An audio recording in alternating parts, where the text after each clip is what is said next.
그 후에 주께서 따로 70인을 세우사 친히 가시려는 각 동네와 각 지역으로 둘씩 앞서 보내시며 이르시되 추수할 것은 많되 일꾼이 적으니 그러므로 추수하는 주인에게 청하여 추수할 일꾼들을 보내주소서 하라.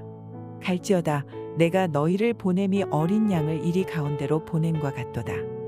전대나 배낭이나 신발을 가지지 말며 길에서 아무에게도 문안하지 말며 어느 집에 들어가든지 먼저 말하되 이 집이 평안할지어다 하라.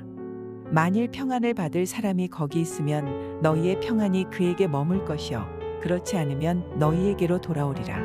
그 집에 유하며 주는 것을 먹고 마시라. 일꾼이 그 삭슬 받는 것이 마땅하니라. 이 집에서 저 집으로 옮기지 말라. 어느 동네에 들어가든지 너희를 영접하거든 너희 앞에 차려놓는 것을 먹고 거기 있는 병자들을 고치고 또 말하기를 하나님의 나라가 너희에게 가까이 왔다 하라. 어느 동네에 들어가든지 너희를 영접하지 아니하거든 그 거리로 나와서 말하되 너희 동네에서 우리 발에 묻은 먼지도 너희에게 떨어버리노라. 그러나 하나님의 나라가 가까이 온 줄을 알라 하라. 내가 너희에게 말하노니 그날에 소돔이 그 동네보다 견디기 쉬우리라. 화 있을진저 고라시나 화 있을진저 벳세다야 너희에게 행한 모든 권능을 두로와 시돈에서 행하였더라면 그들이 벌써 베옷을 입고 제에 앉아 회개하였으리라. 심판때에 두로와 시돈이 너희보다 견디기 쉬우리라. 가버나움아 내가 하늘에까지 높아지겠느냐 음부에까지 낮아지리라. 너희 말을 듣는 자는 곧 내 말을 듣는 것이요 너희를 저버리는 자는 곧 나를 저버리는 것이요 나를 저버리는 자는 나 보내신 이를 저버리는 것이라 하시니라. 할렐루야, 토요일 새벽입니다. 오늘도 새벽 말씀 큐티를 통해서 은혜 충만한 하루 되시기를 소망합니다.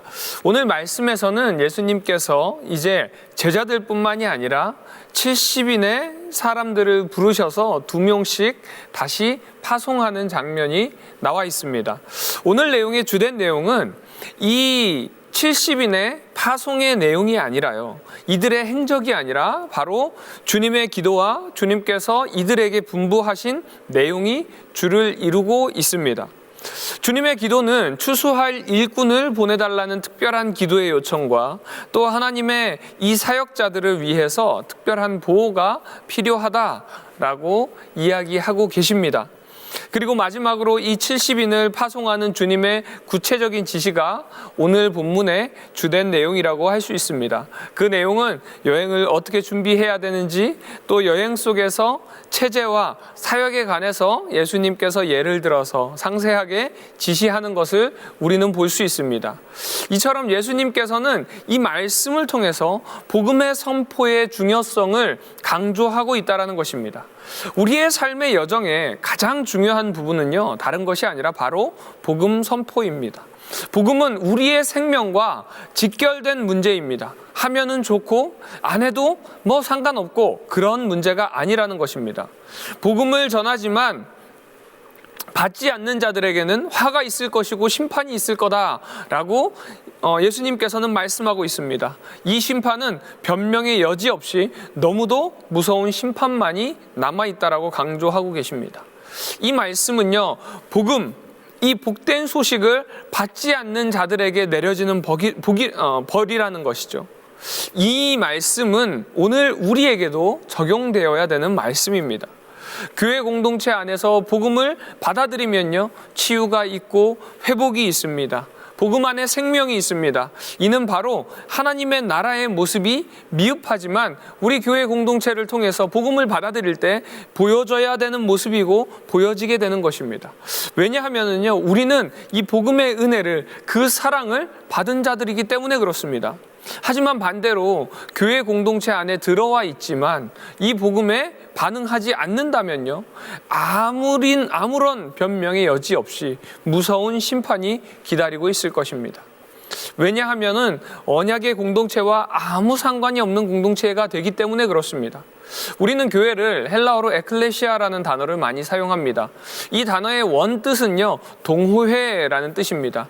그냥 공동체인 것이죠. 그런데 이 에클레시아, 공동체를 뜻하는 이 말이 어떻게 교회가 되었느냐? 당시에 모이는 공동체들마다, 모이는 초대교회마다 에클레시아마다 중심에 주님이 있더라는 것입니다. 주님의 이름으로 모여지고요. 그 복음의 이름으로 모여지게 되어서 그런 모임들이 그냥 에클레시아가 교회가 되었다는 것입니다. 복음은 생명입니다. 삶과 죽음의 문제입니다. 혹 우리의 삶 속에 복음을 너무 가볍게 여기진 않았는지 오늘 이 새벽에 이 말씀을 통해서 다시 한번 우리의 신앙을 돌아보는 시간이 되기를 소망합니다. 기도하겠습니다. 은혜가 충만하신 하나님 아버지 감사합니다. 오늘 이 말씀을 통해서 우리가 복음을 어떻게 받아야 되는지, 또한 우리가 지금 이 복음을 어떻게 생각하고 있는지 다시 한번 돌아보게 하여 주시며 주님 감사를 드립니다. 가볍게 여기는 복음이 아니라 정말 우리의 생명이고 또한 우리의 구원 되시는 그 복음을 다시 한번 우리의 삶 가운데 적용하게 하여 주시고, 다른 것을 바라보는 것이 아니라 그 복음을 붙잡고 주님을 바라보며 나아가는 우리 남서울 비전교회 성도님들 될 수 있도록 주님께서 함께 하여 주시옵소서. 모든 것에 감사드리며 살아 역사하신 예수님의 이름으로 기도드립니다. 아멘.